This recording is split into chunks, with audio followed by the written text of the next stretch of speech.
Bienvenidos amigos una vez más a este espacio para la gente rota. Hoy les traigo nuevamente a Juan Carlos Ochoa. Él es un cristiano de profesión y tatuador con propósito de vocación.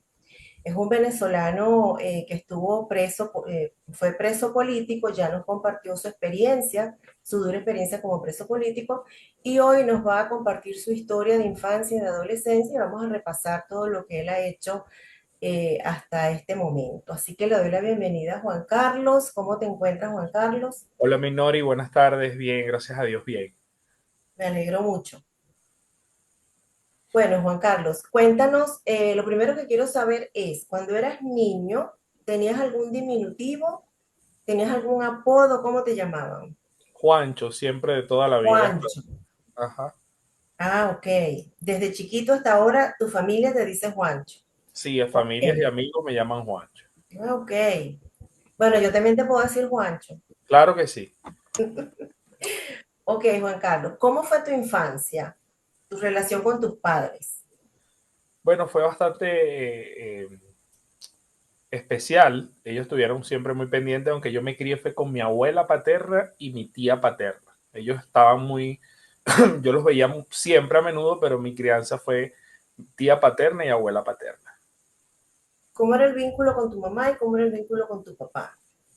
La Bien, relación. siempre hasta, bueno, hasta todavía con mi mamá. Mi papá falleció el año en que yo caí detenido, pero siempre la relación fue de absoluta confianza, pues, o sea, no era un vínculo de rechazo, aunque bueno, en ocasiones sí con mi mamá llegué a tener ciertas diferencias hasta en este momento de la restauración que conseguí con Cristo, que decidí perdonar muchísimas cosas, ¿no? Pero tenemos que hablar de eso porque de eso se trata este espacio.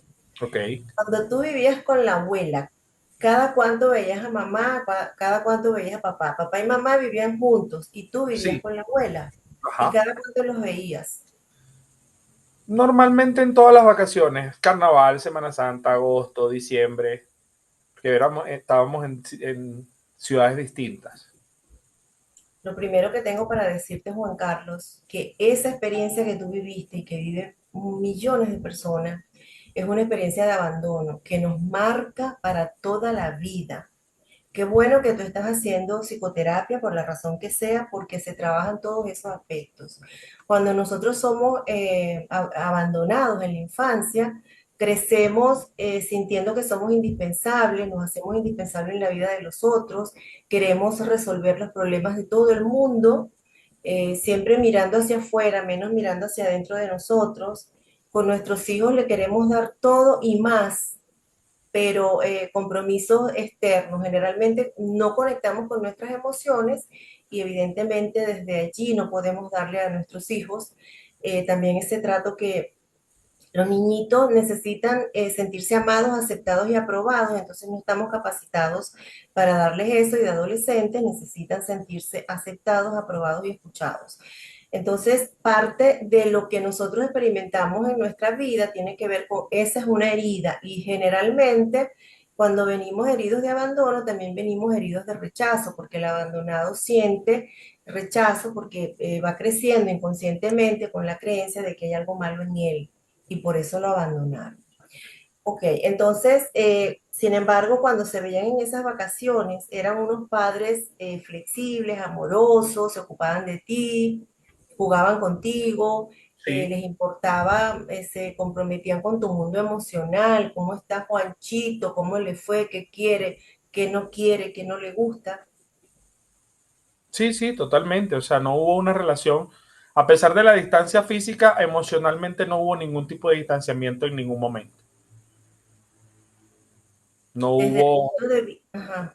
no hubo por lo menos ni de mi parte de que yo les recriminara a ellos de joven. Ya de adulto sí, pero de joven nunca fue como que, bueno, que yo estoy aquí. No, yo me sentía demasiado bien en casa de mi abuela y les veía y no, nunca, por lo menos yo tengo una hermana y nunca fue como que, bueno, aquí estoy y mi hermana mejor que yo, nunca en ningún momento. Realmente no hubo nunca un quiebre a nivel emocional. Por eso ya después de grande sí que uno, como lo está diciendo, son heridas que uno de repente las ves más adelante y a nivel de relaciones y esas cosas, uno siempre el no estar con su madre y su padre afecta en cierto motivo, pero No puedo decirte yo, te mentiría si te dijera que mi papá fue un papá ausente o fue una mamá ausente. A pesar de la distancia física, no existió eso.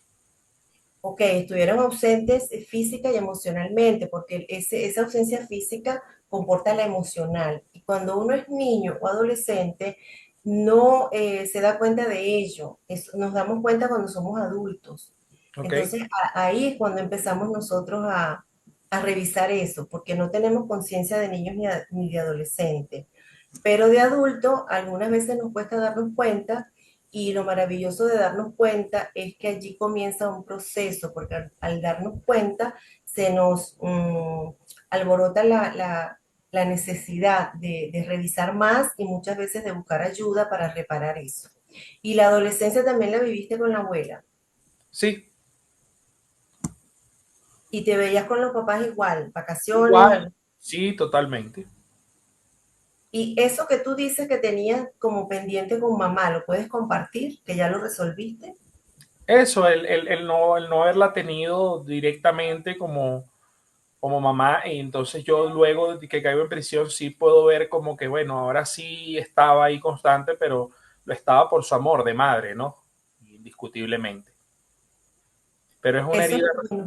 realmente a nivel espiritual es una herida sanada, absolutamente sanada. Y no tengo es más, está tan sana que no sabría yo en este momento explicarte cómo era esa herida porque no hay nada que Gracias hablar a de Dios. ello. Hace unos años atrás, de pronto yo si te hubiese explicado, me siento así, tengo este rencor, pero ahorita no. Gracias a Dios, Juan Carlos, porque Gracias este a Dios. espacio es para revisar las heridas que no hemos visto, las que sí hemos visto y hemos trabajado, pero también las que hemos restaurado. Y ese es tu caso y bueno, que Dios te siga bendiciendo porque ha sido grandioso que tú puedas tener ese vínculo maravilloso con tu madre que entiendo vive todavía, ¿verdad? Sí. Ok.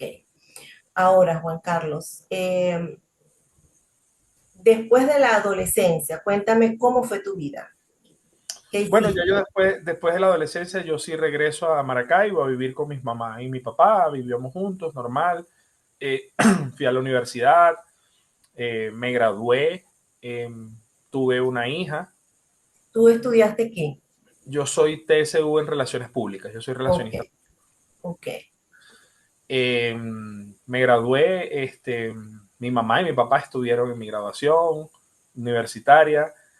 eh, Consigo un muy buen empleo, comienzo a hacer una especialización en seguridad industrial que me llamaba mucho la atención, empecé a hacer cursos y cursos, y ahí a nivel de asesoría de clima organizacional pude mezclar ambas carreras, la técnica y la universitaria, y me desempeñé por casi 10 años como asesor de clima organizacional.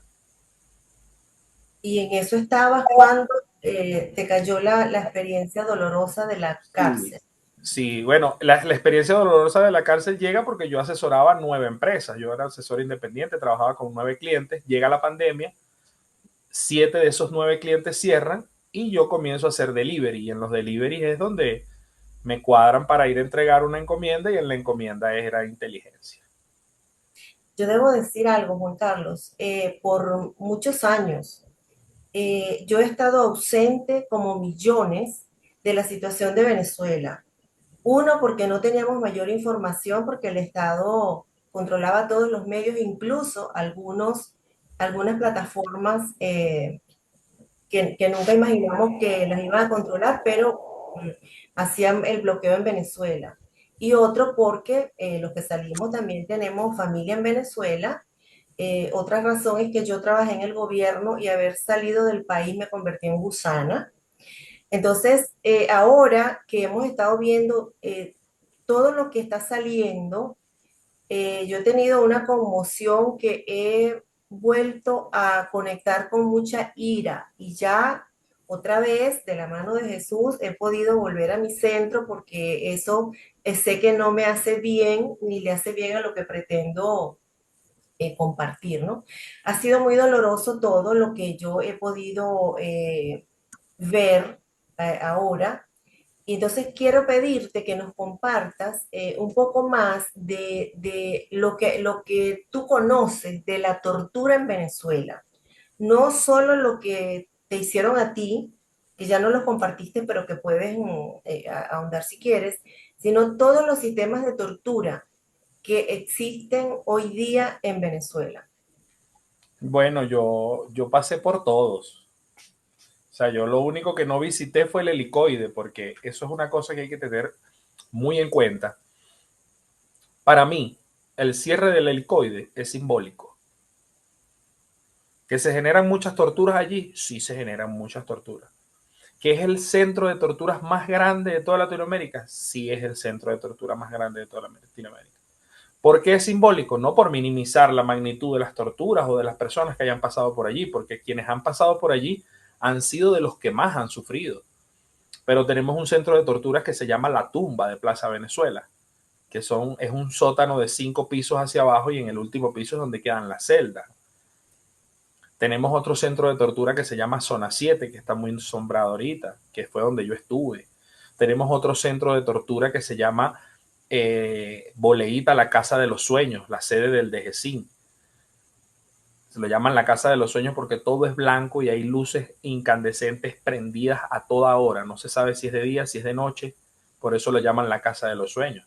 Existen más de 90 centros de torturas registrados, más las comandancias generales en donde también se aplican torturas. Entonces, el análisis a nivel de derechos humanos tiene que ser muy amplio para desarmar el aparato de represión del gobierno.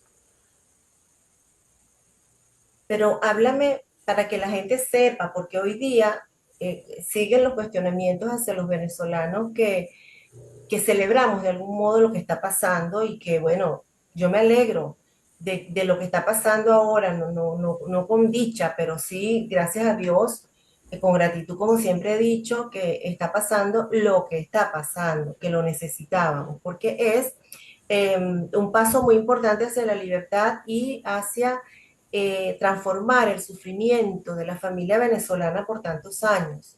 Pero hay gente que ignora, como ignoraba yo, que ya lo dije, las formas de tortura. Incluso si no hubiese sido por gente como tú y tantos otros que andan dando su testimonio, o sea, no supiéramos nosotros cuáles son los mecanismos de tortura, porque eso no es público, o sea, no era público, nadie sabía. ¿Cuáles son esos métodos de tortura para que la gente que nos cuestiona sepa todo el sufrimiento al que han sido expuestos, no solamente los miles de presos que todavía no se pueden cuantificar, porque están saliendo algunos que no se atrevían a denunciar y que además de que valía la denuncia, pues caía en saco roto, pero también las familias comprometidas con esos presos políticos, porque el sufrimiento era en común. Entonces, cuéntame un poco de las torturas en sí. Bueno, las torturas van desde la psicológica, que es la más terrible, el aislamiento, la prohibición de comunicación, el no darte comida, el quitarte el derecho a tomar agua. Nosotros nos daban agua cada 5 días en el FAES de la Quebradita, cada 5 días. Y comida cada 3, 4. Y a veces nos daban arroz con gusanos para comer. Podrás imaginar, un cuerpo que tiene 4 días sin comer absolutamente nada y le dan un arroz con gusanos, se lo va a comer. Créeme que se lo va a comer porque yo me lo comí. Entonces, eh, asfixia mecánica, eh, con una señorita esta de subir motores, con esos una polea de estas de subir motores, te esposan hacia atrás, te guindan con esa señorita y el que no tenga unos hombros fuertes puedes tener fractura de hombro hasta de clavícula. Ahí te guindan, te golpean, existen diversos métodos de infligirte electricidad. Una de las más dolorosas a nivel físico, una de las más dolorosas es la aguja de inyectar entre la uña. Entre la uña y la piel, por ahí te meten una aguja de inyectar, perdón, y el dolor es absolutamente terrible.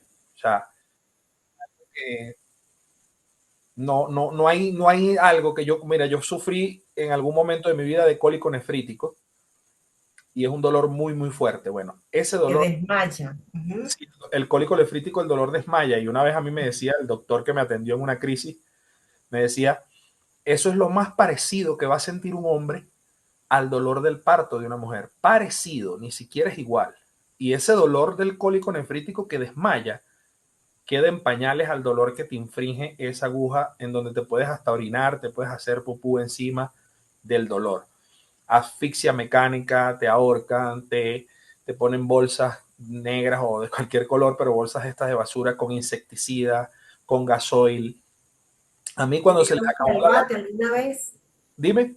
¿Te dieron con el bate alguna vez? Sí, claro, bueno, con un bat de béisbol como tal no, pero sí con un cabo de pico. Y lo saben hacer porque entonces te guindan, ¿ok? Te forran con una colchoneta para no dejarte hematoma y ahí se te afincan. No te va a quedar hematoma, pero el dolor interno es brutal.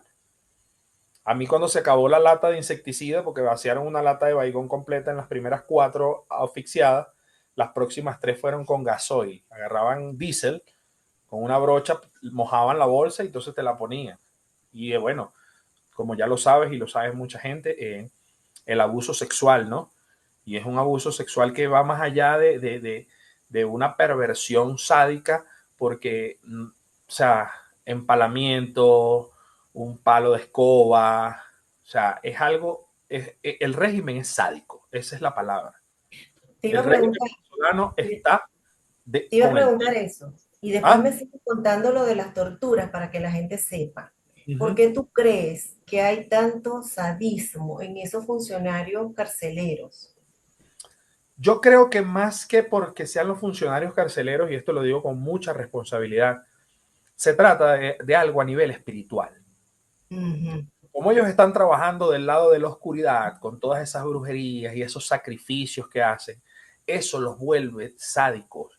Y quien trabaja con demonios debe alimentar a los demonios de la manera más perversa que pueda existir. Y creo yo, considero que es por eso, por tanta cercanía a cosas diabólicas que ellos en el régimen han manejado durante muchos años, que los torturadores se convierten en unos sádicos. O sea, infringir dolor, no les importa matar.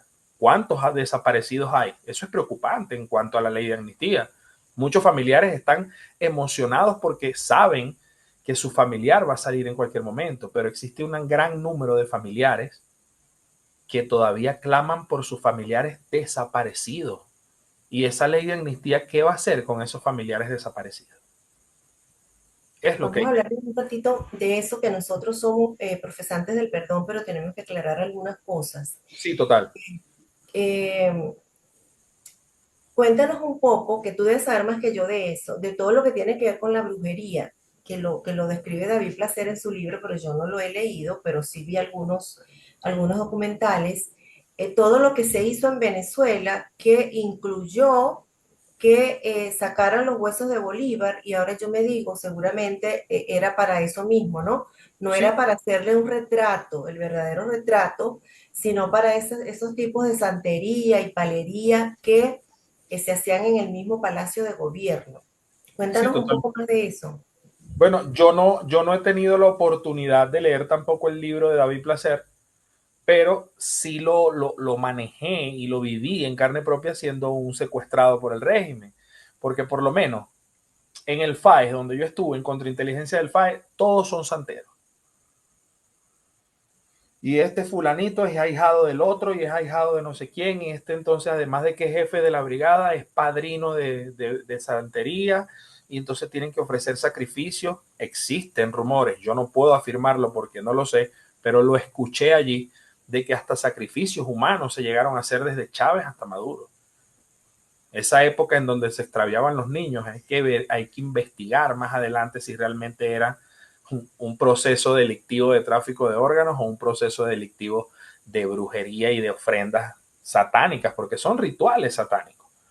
Todos andan con una... No hay, considero yo, para no decir el 100%, pero yo creo que 8 de cada 10 funcionarios en Venezuela tienen una contra, una protección. ¿Por qué? Porque están rodeados de muchas cosas malas.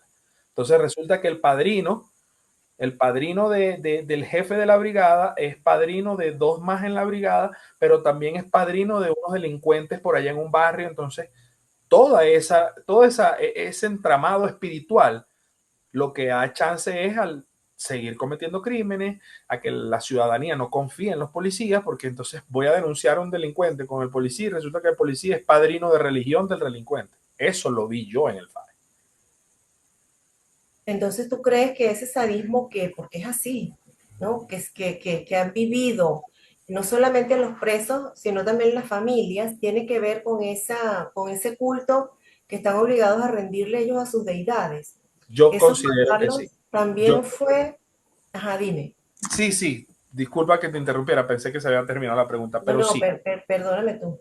a nivel personal yo considero que sí, que eso es parte de todo ese entramado, de toda esa, ¿cómo es sería la respuesta idónea? De todas esas ofrendas que deben. O sea, te voy a subir a un nivel mayor porque así funcionan ese tipo de religiones. Te subo a un nivel mayor, pero tú debes darme algo. Y ese algo puede ser un torturado, el sufrimiento de una persona, la desaparición de un niño, no sabemos cuánto. El libro de David Placer, yo he estado solamente escuchando algunos comentarios, no lo he leído, pero yo creo que eso sería la punta del iceberg en toda la maldad, en todo el sadismo y en toda la oscuridad en la que el régimen ha sembrado a Venezuela. Y Claro, con, porque él tuvo sus limitantes para la investigación. claro, pero algún día, entonces, como dice la palabra, entre cielo y tierra no hay nada oculto y Exactamente, ya Dios está saca la empezando a verdad, salir. Dios saca la verdad a flote. Sí, ya está empezando a salir. Entonces, Juan Carlos, eso también es parte de la herencia de los cubanos, porque en Venezuela sí, sí es verdad que había cultos de todo tipo porque había libertad de culto, pero Claro, esa santería, esa palería y todo eso que nos invadió, eso no existía en Venezuela. Yo me no, quedé impresionada en este país porque, bueno, yo venía de Venezuela donde en una cuadra habían por lo menos 3 o 4 negocios de santería. Y aquí tú consigues si acaso uno en el centro. Y yo venía de aquello que caminaba y por donde quiera había negocios de santería. Qué terrible. Bueno, sígueme contando de las torturas porque yo misma no conocía y ahora he estado escuchando algunas entrevistas y dándome cuenta de todo el horror.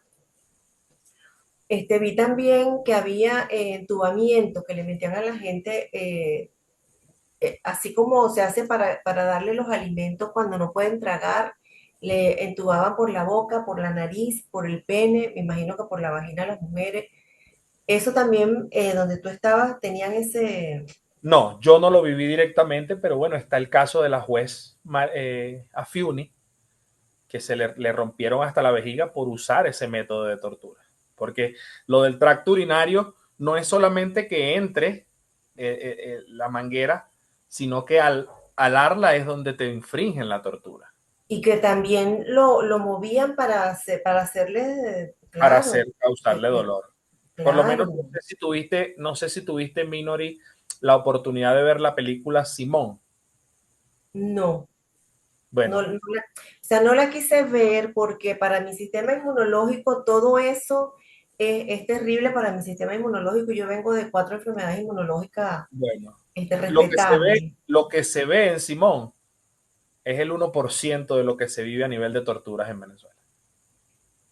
Entonces es terrible, pero terrible, terrible, no, no hay palabra para calificar todo lo que han vivido miles de venezolanos en las cárceles. Hay que sumarle a eso también todo lo que han padecido los venezolanos que salieron huyendo del horror, Total. que eso no entra en ninguna ley de amnistía, o sea, ¿cómo vas a resarcir ese daño?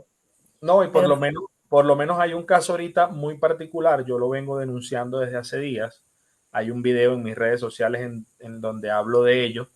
Hay un niño de 5 meses de nacido que está preso. ujú, ¿Cuál es el delito de un niño de 5 meses? ¿Cuál es yo el no, delito de su mamá? Porque su mamá llega a la prisión en estado. Pero ¿qué delito cometió? Ser la esposa de alguien que está buscando el gobierno y como no aparece le vamos a detener a la esposa. Eso es lo que queremos en este país. Eso lo hacen también, hay que dejar constancia, Epa, criminalizan a la no es familia. que lo hacen, se está viviendo. Es una práctica. La esposa de mi amigo, el teniente Cristian Hernández, sus dos hermanas, una mayor de edad y una de 16 años, sus dos hermanas y su esposa están detenidas simplemente porque él se les fugó. Y su esposa dio a luz en la cárcel y ese niño lo único que conoce es una prisión con 5 meses. Lo único que ha visto es una prisión. ¿Qué alimentación, qué lactancia adecuada puede brindar una mamá El, a el un estado de niño? insalubridad también. La lactancia, porque no está alimentándose bien, porque no tienen un control pediátrico. Eso es tortura y esos son Terrible. delitos de lesa humanidad, que por eso es que yo no celebro todavía la captura de Maduro. Primero porque en mi corazón el proceso de sanación va demasiado avanzado, yo no siento odio hacia ellos. Y segundo porque yo no soy víctima de narcoterrorismo. Si lo van a meter 30 años preso por narcoterrorismo, a mí me da muy igual. Pero ellos deben es pagar, el día que paguen en un juicio y sean condenados por los delitos de lesa humanidad, yo le diré, gracias Dios. Ahí habrá justicia. Quiero volver al caso de la jueza Fiuni para que entremos después a hablar un poquito sobre ese perdón que nosotros predicamos y que esperamos practicar. La juez María Lourdes Afiuni le dio la libertad a una persona que estaba presa sin proceso y se estaban venciendo los lapsos. Y el presidente Chávez en cadena nacional dijo que a esa juez había que darle 30 años de cárcel. Y eso fue una orden para el Poder Judicial. La llevaron, la metieron presa, pues no había razón, la violaron de una violación, de tantas violaciones a las que fue sometida, de una violación quedó embarazada, le hicieron abortar a golpes en la cárcel, le destrozaron los intestinos, la vagina, todo, y aún sigue con una libertad condicional, tiene casa por cárcel. Eso es parte de todos los horrores que se han vivido en Venezuela para que quien nos critica comprenda que ha sido demasiado sufrimiento, demasiada injusticia, demasiado dolor. Entonces, por eso, bueno, yo igual que Juan Carlos, aún no llego a alegrarme, exactamente a conectar con la alegría, pero sí celebro, como digo, celebro en silencio y agradezco lo que está pasando en Venezuela. Ahora, Juan Carlos, hay un temita con el perdón, porque en días pasados hablaba con alguien y me decía, yo le decía, yo soy una militante del perdón.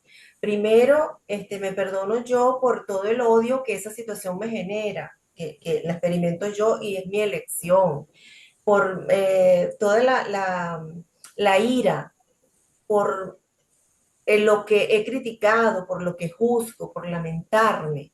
Y luego yo perdono a los otros por todo lo que creo y siento que me han hecho, porque hay daños colaterales también, ¿no? Y esa persona me decía, ¿qué tú estás diciendo? Que entonces hay que pedir que no los juzguen. No, yo quiero que los juzguen y que ellos vayan a pagar lo que establece la ley del hombre y después entreguen cuentas a Dios.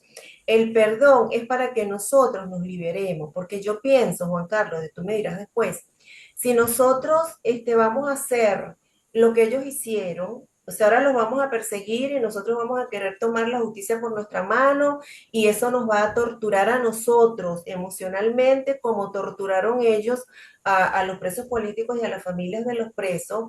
Entonces, nunca vamos a llegar a una estabilidad del país y nunca vamos a llegar a reconstruir el país, porque la reconstrucción no pasa por las estructuras, la reconstrucción pasa por el ser humano, que es lo más valioso, el venezolano. ¿Qué opinas tú? Yo también tengo, por lo menos en redes, mucho conflicto con eso, porque me dicen que, primero me preguntan mucho que cómo hice yo para perdonar tal nivel de tortura. Ahí les aclaro que lo perdoné no por ellos, no porque ellos me lo hayan pedido, lo perdoné por mí. Yo estuve el año pasado, producto de la depresión acarreada del estrés postraumático de todos los años y de todas las torturas, el año pasado solamente yo tuve 5 intentos de suicidio, producto de una depresión mayor. producto de no encontrar, de no reinsertarme a la sociedad, de estar en estado totalmente de quiebre de mi humanidad y de mi dignidad. Hoy, para la gloria de Dios, luego de entender que debía perdonar para avanzar, yo con mi perdón soy feliz y lo que más deseo es mostrarle a la gente cómo podemos perdonar para sanar nosotros. Pero si a mí me preguntan, Juan, con tu perdón eximes de los delitos a quienes te torturaron, no, ellos deben pagar. ¿Por qué? Porque el perdón, y esta es una frase muy mía que la estoy tratando de acuñar, el perdón para la restauración y la justicia para la reconciliación.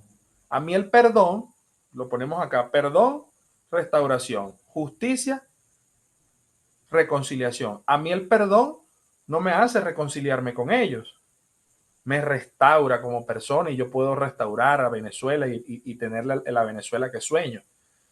A mí la justicia por sí sola no me restaura. Para que el perdón pase para la reconciliación, tiene que haber justicia.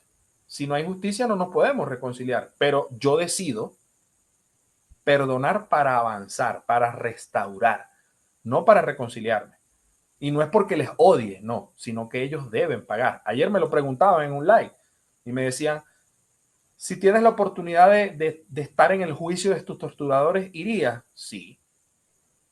¿Y qué les diría? Yo, Juan Carlos Ochoa, los abrazaría y les diría, te amo en el amor de Cristo y te perdono, pero aguántate tus 30 años que te tocan. Y eso no me hace a mí un mal cristiano, o me hace un mal cristiano. No, estoy absolutamente de acuerdo contigo. ¿Por qué? Porque la palabra también dice, mía es la venganza. Deuteronomio 33, 32, 35, no se me olvida. Mía es la venganza, dice el Señor. El que obre, yo les perdono. Pero si con mi perdón lo van a usar para decir, cónchale Juan, pero si tú los perdonaste, ¿por qué los acusas para que paguen 30 años? Ah, bueno, yo pagué 3 años y 8 meses y fui torturado por un delito que no cometí. Dios es un Dios de justicia porque Dios es justo. Dios es justo. Y Porque ellos, además el perdón es tu liberación. Tú no es los vas a mía, es liberar a ellos, individual, claro. personal, y como se lo digo a la gente, yo con mis mensajes de restauración y de perdón, trato de brindarles un mensaje para que entiendan que es posible perdonar, que vean mi testimonio y digan, perdonar es posible. Pero a nadie puedo yo obligar o ponerle una pistola en la cabeza y decirle, tú tienes que perdonar porque si no, y es una decisión muy personal. Hay quien va a poder y hay quien no va a poder. Y si no hay reconciliación, no habrá paz. Y entonces, No. ¿cómo vivimos? Y entonces, ¿qué sucede? Que el perdón sin justicia le va a dar paso a una de las peores cosas que hemos vivido en los últimos 25 años, que es la impunidad. Eso me encantó, Juan, y me gusta mucho ese trabajo que tú estás haciendo, porque Gracias. ciertamente yo sé que se traga grueso, pero es necesario. O sea, ese es el único camino. Ese es el único camino. Y además esa es una enseñanza de Jesús. Entonces, qué bueno, me encanta lo que tú haces. Y fíjate que para hablar de cosas más agradables, quiero que me cuentes cómo llegaste a esto que tú haces, tatuajes con propósito. Bueno, tatuajes con propósito todavía es un proyecto, ¿no? Yo como tatuador tengo varias semanas que no tatúo porque, bueno, es difícil estar en una ciudad nueva. Yo apenas voy para un año acá. En el estudio en donde pasé 4 o 5 meses realmente no tenía muchísimo movimiento. Estoy buscando otras alternativas. Pero tatuaje con propósito es la semilla que germinó el proyecto que tengo yo hoy de manera espiritual. Mi proyecto de forma espiritual, si es la voluntad del Señor, es llevarlo a toda América Latina en un futuro con conferencias, con talleres, por las redes sociales. Pero tatuaje con propósito nace de la misma idea de lo que yo traía y el odio y la herida, en donde debemos entender que Dios es el único que va a sanar nuestros corazones y nuestra mente. Pero existen muchas personas víctimas de violencia, víctimas de abuso, víctimas de trata de blanca, sobrevivientes de enfermedades que van con una herida, con una cicatriz, y entonces yo tatuajes con propósito. Si esa cicatriz, obviamente, no es que, mira, yo me corté y para que me tatúes, no, tiene que haber una historia de fe detrás de todas esas heridas. Ay, explica bien eso. Gente que va con cicatriz física. Claro, con una cicatriz física, pero que tenga una historia de fe. No es que yo me Exacto. corté con el cuchillo y ya. No, mira, yo tengo esta herida aquí porque yo fui secuestrada, fui víctima de tratas de blanca y de las esposas me quedaron marcas y yo me las quiero quitar. Yo les regalo ese tatuaje. Nació de tu experiencia No, nace o, de una, o de nace tu primero de mi experiencia con... experiencia, pero nace como yo tratando de dejar un mundo mejor, un mundo más bonito. O sea, ¿qué puedo hacer yo? Las heridas del corazón no las puedo sanar. Claro. En medio del tatuaje y tatuando, ya vi, no es un proyecto mío personal, vi ciertas ideas por ahí en internet en donde varios tatuadores cubren lo que son las cicatrices de cáncer de seno, pero yo dije, yo quiero llevarlo más allá, porque de repente algún sobreviviente o alguna sobreviviente de cáncer de seno que me busque y desee tatuarse esas cicatrices, yo le voy a regalar el tatuaje. Pero ¿cuántas cicatrices no hay producto de violencia, producto de secuestro, producto de tratas de blanca? O sea, Maltrato trato, intrafamiliar. sí, Ujú. transfamiliar, totalmente, Claro. ¿Dónde totalmente. aprendiste a tatuar tú? Ah, ¿Dónde aprendiste a tatuar? en la cárcel. Mm, O sea, tuve un pequeño acercamiento, di dos, tres trazos, más nunca, pero como siempre dibujaba, un amigo que era nigeriano, es nigeriano, Clinton se llama, él me decía, tú tienes que tatuar y tal, y ya después cuando yo salgo, otro amigo me dice, Juan, ¿por qué no te pones si tú dibujas y eso? Y en el motoclub, yo pertenezco a un motoclub, hay un pana que es tatuador y él me comenzó a enseñar y enseñar y cuando yo le dije a este amigo Clinton y me dijo, mira Juan, le digo, Clinton, mira, soy Juan, estoy empezando a tatuar, tal, no tengo una máquina y él me regaló la máquina que es la máquina que tengo. en la cárcel solo hacías dibujos porque no tenían Sí, implementos, supongo. sí, solo hacíamos dibujos, solo hacíamos dibujos. Y nació ahí el amor por esa actividad. Nace fuera, ya yo, no, yo ahí dentro de prisión, te lo digo muy, muy, muy, con mucha honestidad, yo no tenía amor por nada. O sea, el quiebre humano es tal que lo único que es el amor a la familia y es lo que te aferra de, bueno, algún día los volveré a ver. Tú Pero ya saliste de estando ahí hecho fuera, pelota. sí, ya estando fuera, ya sí, bueno, seguí practicando y bueno, hoy en día sigo tatuando, me especializo en ornamentales, blackboard, o sea, todo lo que son flores y esas cosas y por eso ese detalle de dejar algo bonito en las cicatrices, entonces de ahí nace tatuajes con propósito. Tengo desde octubre que no tatúo, pero ahorita creo, tengo fe de que ya en unos 15 días debo estar comenzando en un estudio con este proyecto, dándole para adelante. Eso es maravilloso, Juan, dejar esa huella tan bonita. Pero más maravilloso es lo que tú me comentaste, creo que la vez pasada, que mientras tú tatuabas, tú predicabas. Sí, porque esa es mi forma de, es que, fíjate que el tatuador es una especie de psicólogo. Es como el barbero también, el que se sienta ahí por 3, 4 horas a que tú le hagas una herida en la piel o le causes dolor, porque el tatuaje duele, siempre te va a conversar de algo y uno también busca la forma de conversar. Y de ahí nace también más, se nutre más la idea de tatuaje con propósito, porque si la herida tiene una historia de fe, entonces eso lo podemos hacer más grande. O sea, en este momento, supongamos que eres tú, estamos con Minori que tiene una herida producto de tal situación y bueno, ella va a contar su historia de todo lo que vivió, de cómo Dios pudo obrar para salir de ahí y ahí yo voy también hablándole de cómo el Señor también me salvó la vida. Yo te voy a contar una cosa bien bonita. Dime. Soy elegible para tus tatuajes. Ah, bueno. Yo tengo un tatuaje de 5 puntos aquí. Que me lo maquillo, por supuesto, las cejas son diferentes porque, bueno, no soy experta. Y esta herida me la generé con un accidente acá en Montevideo. Me caí. Cuando Ok. iba cayendo como en cámara lenta, yo sentí que alguien agarró mi cabeza por detrás y me estrelló contra el pavimento. Fue horrible, pero allí fue donde, como dicen los que hablan de estas cosas, los que filosofan al respecto, fue donde desperté. Es decir, esa caída me dio ese impulso que a ti te dio alguien también para buscar a Dios, para buscar a Jesús. Yo sí estuve siempre segura que Jesús me acompañaba, pero Él me acompañaba. Nunca me interesé por profundizar nada en temas espirituales. Solo me ocupé de hacer todo mi trabajo para sanar mi mente, mis emociones, mi pequeño yo, pero no tenía mayor necesidad, deseo de lo espiritual. Y a partir de allí fue que yo empecé con la búsqueda, a mirar todo, a aprender todo y como una desaforada empecé a buscar las enseñanzas de Jesús. Y ahí sí comencé a amarlo, a adorarlo, a valorarlo. Entonces, soy elegible. La última pregunta de este encuentro es, ¿tú tienes pensado regresar a Venezuela? O sea, a establecerte allá. Ya sé que tu proyecto es llevarlo por todo el mundo, pero ¿tienes pensado volver al país? Sí, Ok, entonces mi tatuaje me lo vas a hacer en Venezuela. amén. Claro que sí. Bueno, Juan Carlos, me encantó esta conversación, Gracias. maravillosa. Me gustaría hablar contigo muchas veces. Cuando quieras, yo estoy a disposición. Y bueno, muchísimas gracias, Juan Carlos. Que Dios te siga bendiciendo, que te dé mucha fortaleza, más sabiduría y mucha energía, porque lo que nos espera va a demandar mucha energía de nosotros, porque como tú bien dijiste, es un tema espiritual y lo tenemos que encarar de esa manera y demanda mucha energía. Bueno, yo te mando un abrazo grandote. Nos Igual, vemos Minor. pronto.